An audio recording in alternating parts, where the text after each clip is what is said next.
Mahathir Mohamad Saya, dan juga ahli Parlimen Mahathir bin Mohamad, setelah dipilih sebagai seorang ahli Dewan Rakyat, dengan sesungguhnya bersumpah bahawa saya akan dengan jujur menunaikan kewajipan-kewajipan saya sebagai yang demikian.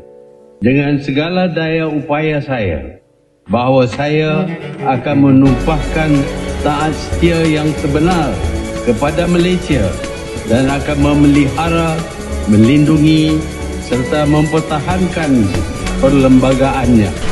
I'm working 24 hours a day. But if you can find me more time in one day, 36 where I will also work for 36 hours.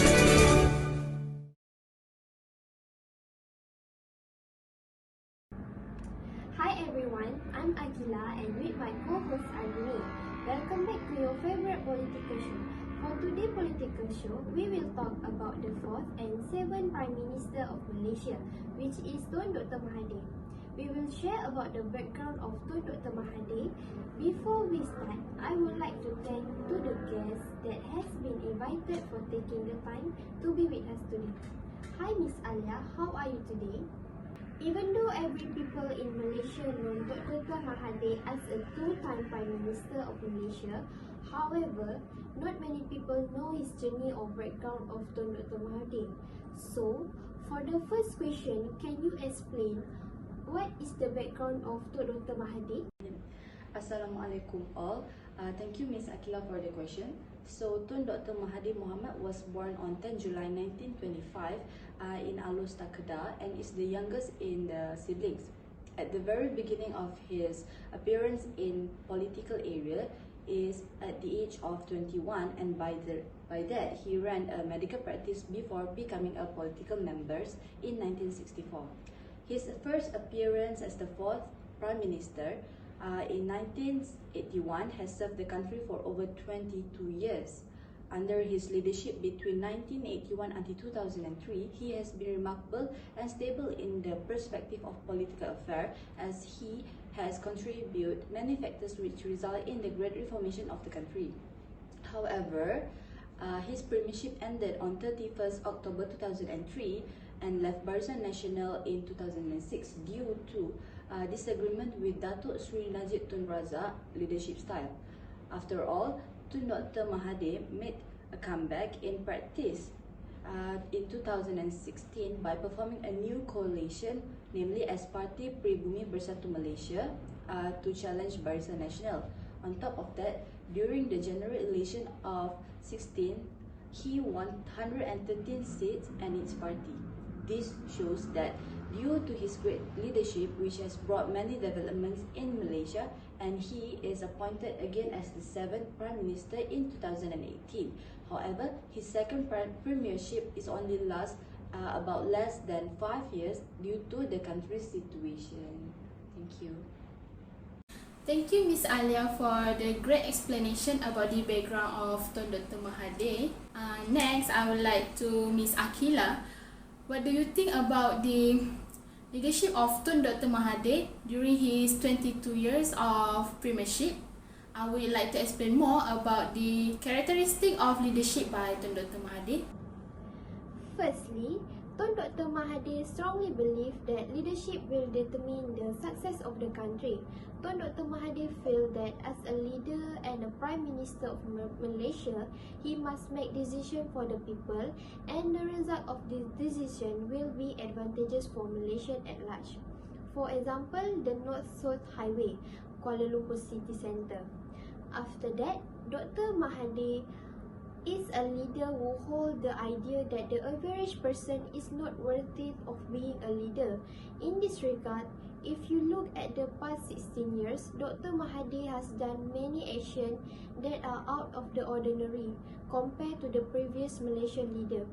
Since 1981, his extraordinary policy or measure related to the economy include the Look East policy, industry policy, and so on.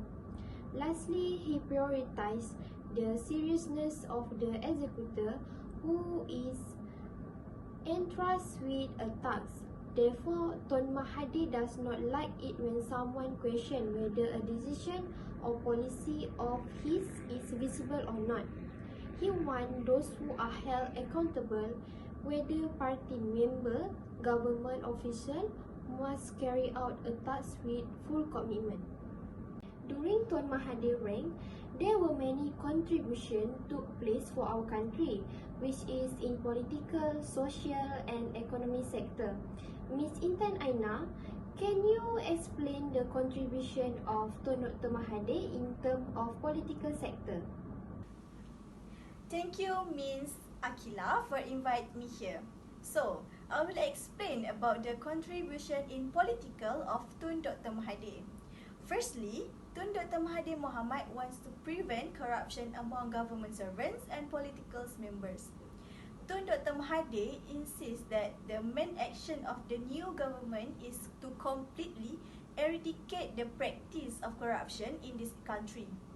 He said Pakatan Harapan is aware that corruption, especially for political corruption, has severely affected the process of democracy and development.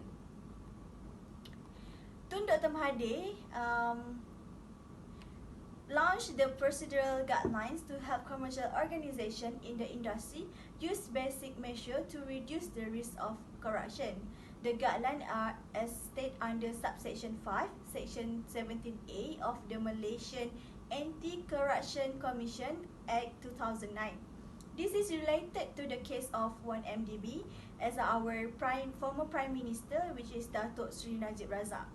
The 1MDB scandal is an aligned political scandal that occurred in Malaysia. In 2015, former Prime Minister Najib Razak was accused of channeling more than 2.67 billion ringgit from One Malaysia Development Berhad, a government-run strategy development company, to his personal bank. The incident sparked widespread criticism among the Malaysian and calls for the resignation of Najib Razak.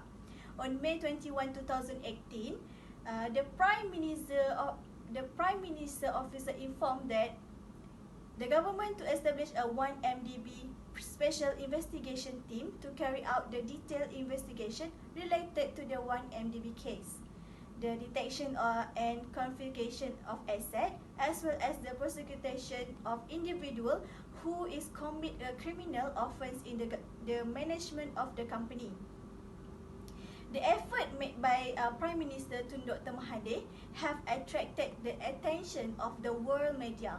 As a result of 1MDB scandal, this has increased political issues in Malaysia.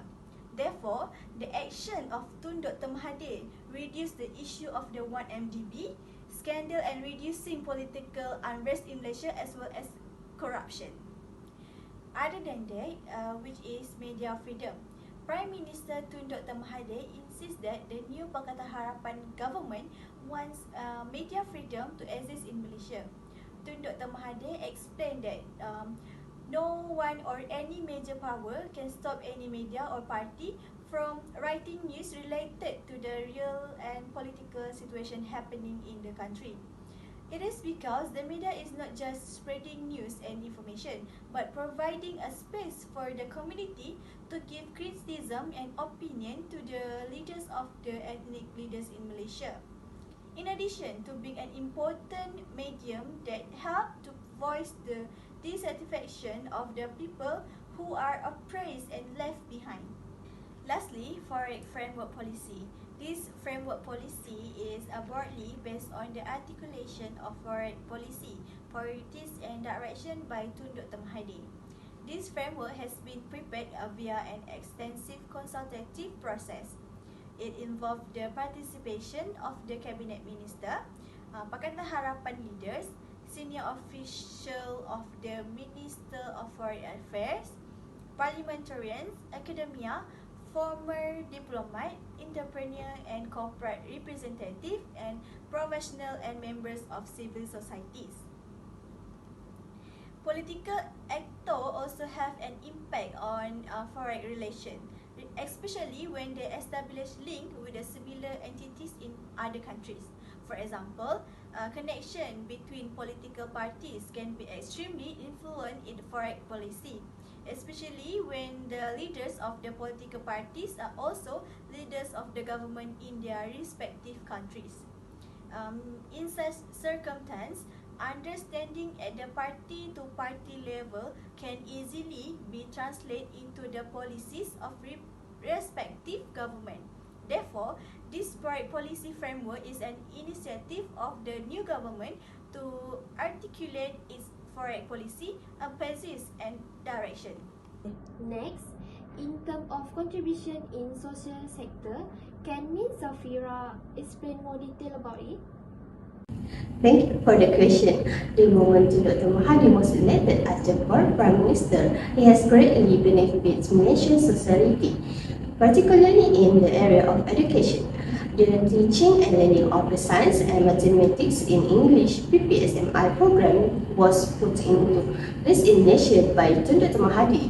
PPSMI mandates that science and mathematics classes at all education levels be taught in English instead of the native tongue. Following the special meeting of the Cabinet of Ministers on July 19, 2002, PPSMI was codified as a government policy decision in Malaysia.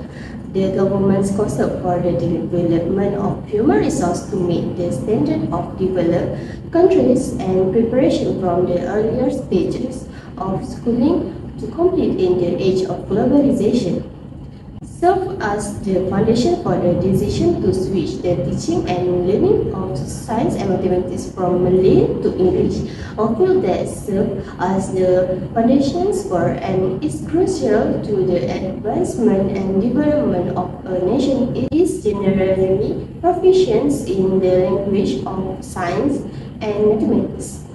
After Dr. Mahathir led presidency, this policy was amended to teaching and learning in Malay and English. PPSMI policy was discontinued in 2012 as a result of criticism from a number of groups, including political organizations, parents and intellectuals at the university, matriculation and sixth form level. However, English continued to be a medium of instruction. Dr. Mahathir reinstituted the PPSMI policy in the country educational system during his second selection. The ministry also considered the significance of teaching and learning in English because it has developed into an international language and is now necessary for management and business. Opportunities additionally take into account English mastery. Thus, the PPSMI policy has been reinstated in an effort to increase the knowledge of the new generation and advance the nation's development as a modern and education nation. Thank you. Lastly, can Ms. Aida explain the contribution of Tuan Dr. Mahathir in terms of economy sector? First of all, I would like to thank you for having me here today. And to answer to your questions, which is what contribution that Dr. Mahathir Mohamad contributes in terms of economics, is there are two that I would like to share today, which is a privatization policy and also industrial policy. The first is privatization policy, which is this policy was announced in 1980s. It represents a new approach signaling the Malaysian government's intention to significantly reduce its presence in economy and also to reduce the level and scope of public spending to allow the market forces to govern the country's economic activities. This policy also had its objective, which is to relieve the government's financial and administrative burden. The next one is to improve efficiency and productivity to facilitate economic growth and also to reduce the size and presence of the public sector in economy, and last, to assist in meeting national development policy targets. The privatization policy can also be classified into four categories, which is first, sale of assets or equity, leasing of assets, management contracts, and build, operate, transfer, or we call as BOT. The goal of this policy was to promote national unity by alleviating poverty and achieving inter-ethnic economic parity, particularly between the politically powerful Malays and economically dominant Chinese. The next policy, which is the industrial policy, has been implemented in an effort to diversify the country's economy so that it does not rely solely on two commodity material, which is rubber and tin. Tun Mahathir also initially faced numerous challenges in the country's economy, particularly with the drop in the commodity prices caused by the global economic recession.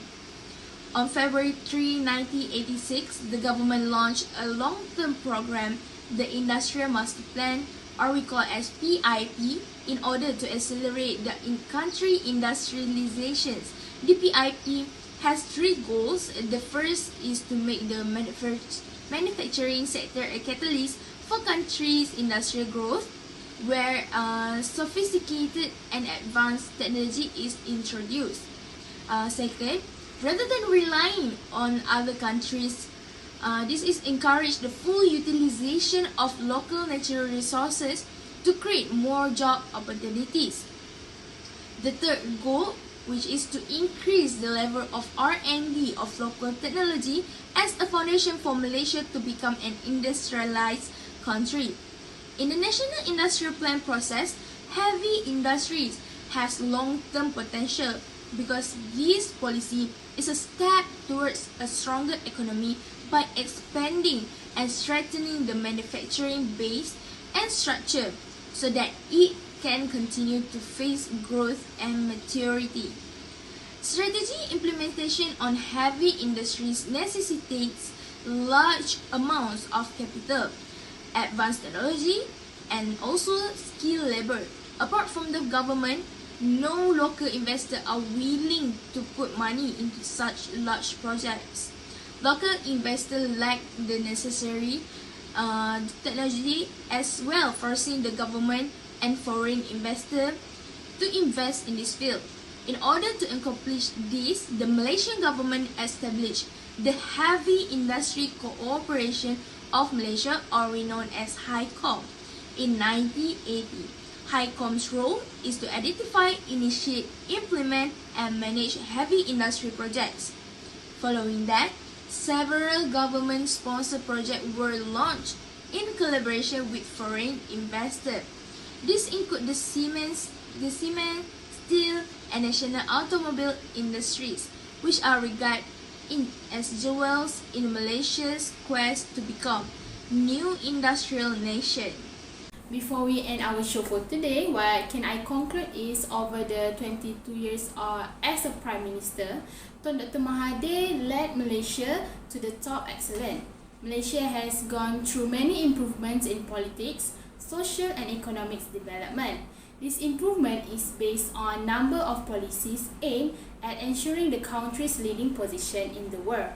The success of Malaysia as a developing country has been recognized by world, and this shows that Tun Dr. Mahathir is one of the good leaders with high vision, dedication and integrity towards our country. Thank you to the panelists who comes to our show for the sharing of Tun Dr. Mahathir, and not to forget our audience who stay with us. See you guys on the next episode.